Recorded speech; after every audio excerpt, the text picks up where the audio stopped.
Ano to sa Tagalog? Butunis. Ayan. Butunis ba yan? Ganyan. Tapos may maliit siyang gunting. Ayan. Kaya okay na rin guys kahit na wala siyang warranty.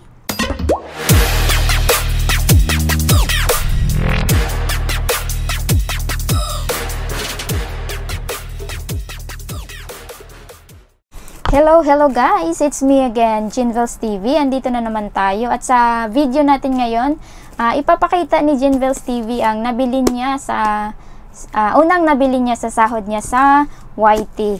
Ayan guys, pero bago ang lahat, bago ko po buksan, bago ko po ipakita sa inyo, ikwento ko muna kung saan ba ako nagsimula, bakit ko pinasok yung YT. Ayan.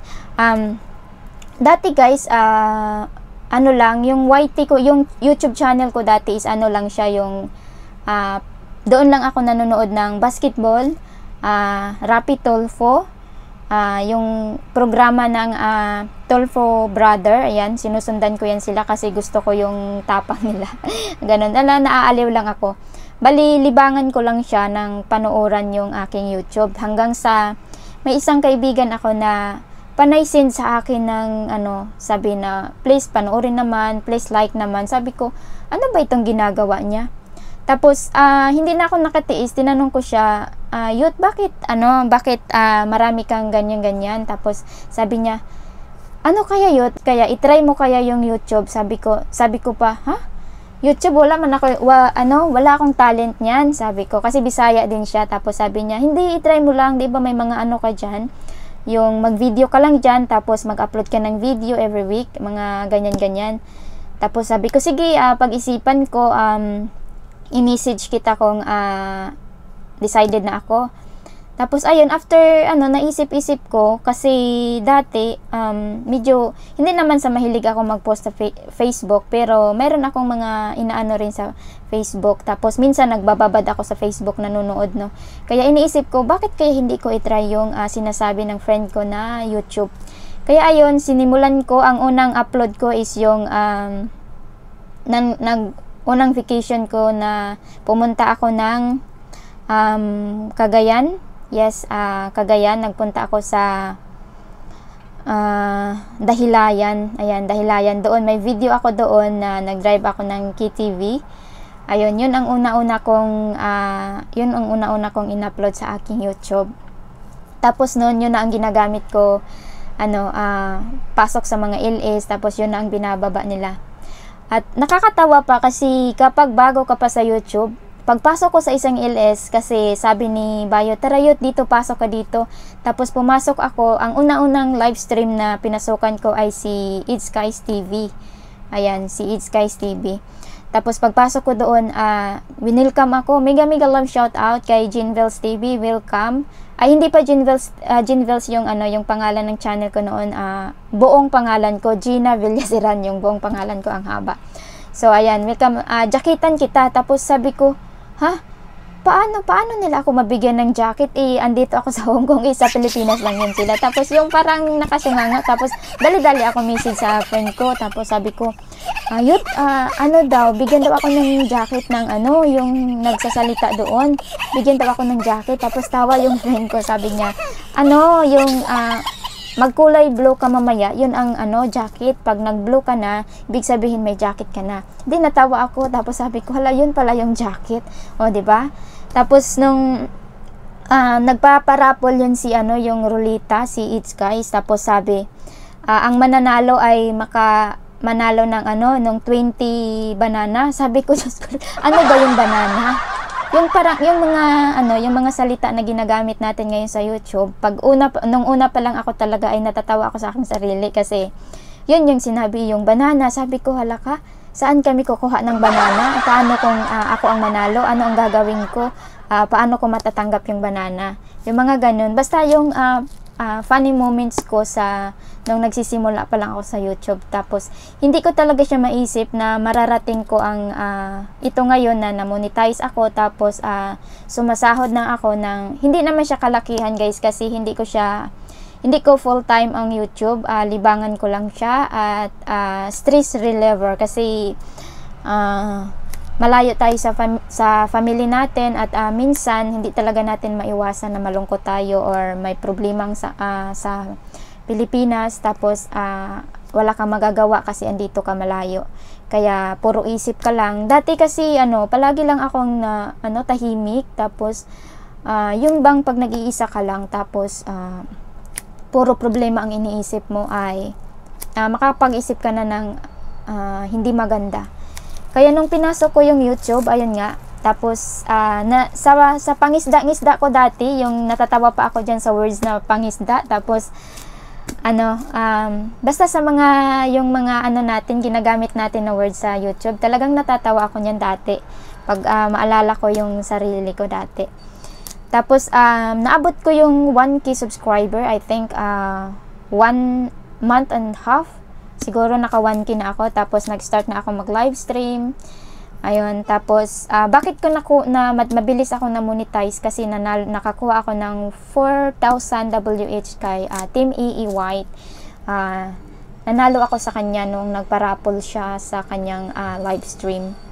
So napanalo ako ng 4,000 WH, kaya ang saya-saya ko noon. Tapos hindi lang yun guys, ganun kadali, kasi napagdaanan ko rin yung naabutan din ako nung nag-update si YT nung may lagasan na, yung sabi nilang lagas. Doon 3,600 WH ang nakuha sa akin talaga. Everyday 200 na kalta sa aking watch hour, kaya umiyak ako dati. Tapos sabi ko, itigil ko na lang at iburahin ko na lang yung, muntikan ko na talaga siya nabura, kasi nga napaka yung excited ka na. Tapos kasi nung narating ko na yon, at saka nung nag-start na ako na nanalo ako, yung parang pinupush ko na yung sarili kong, parang na-stress na ako kasi yung eagerness ko ba na madating ko na yon, kaya na-excited ako nung nanalo ako ng 4,000 watch hour. Tapos ayun na nga, nalaglag yung 3,600. Kaya pagka after nun, talagang sobra na-depress talaga ako guys. Buti na lang tumawag din yung si Team EEY, tapos sinabi na wag kang mag-alala kasi alam namin na ganyan ang nangyari at ipi-play ka namin ulit. Hindi kami titigil hanggat hindi ka ma-monetize.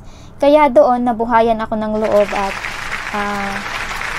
sabi ko okay na, kahit na hindi na ako magmamadali. Kasi may mga kaibigan din ako na monetize na, tapos sabi nila wag mong madaliin kasi hindi ganun kadali din yung ma-monetize. Kaya ayun, medyo nirelax ko lang yung sarili ko, pero blessed pa rin ako guys, kasi sa YT marami kang makilala na kaibigan or yung kaibigan na dumaan lang ganyan. Pero I'm so blessed kasi ayun, nakilala ko si Tats Opilio sa Siraulo family, si Sir Tuti, si Expat Life 101. Ayan, sa YT ko lang yan sila nakilala, si Joy's Kitchen. Ayan, marami pang iba na nakilala ko sa YouTube na hanggang ngayon nagsusupport sa akin. Lalong-lalo na kay Sir Tuti. Tuti's Underlist channel, very supportive. Talaga, hanggang ngayon ay ganon pa rin kami nagsuportaran. At ayun, walang nabago sa sa support namin sa bawat namin channel. Kaya I'm very blessed.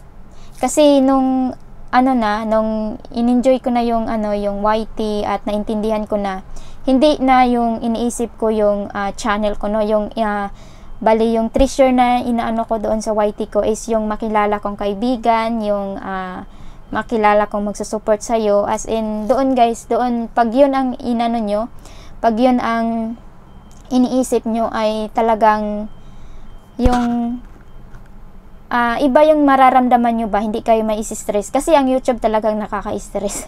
Every time na mag-update si YT, yung ganyan, may lagas-lagas. Ayan, so ganyan guys, dyan ako nagsimula. Naranasan ko rin yung lagas-lagas at nagiging nga din ako dati sa mga keywords dyan sa YouTube, yung mga banana, yung mga jacket na yan, ganyan. So, ngayon, ayun, kasi, nag-start akong tumanggap ng aking sahod. I think November, nakakuha na ako ng unang sahod ko. Tapos, December, hindi ko na-reach yung threshold. Tapos, January, kumuha ako. Tapos, February, Tapos, March, ayan. Yan na, tapos naipon. Tapos, ayun, sa wakas, nakabili ako, guys. Ayun. Ito na, ipapakita, bubuksan ko yung nabili ko, guys. Okay, samahan nyo ako, guys, ha. Ito yung naunang nabili ko sa aking sahod sa YT. Ayan, guys, balot na balot siya. Ay, paano ba ito, guys? Ayan. Ayan, guys. iPad Pro. Yahoo! Ito, guys. Ayan. Ayan siya. Tapos, bubuksan na natin.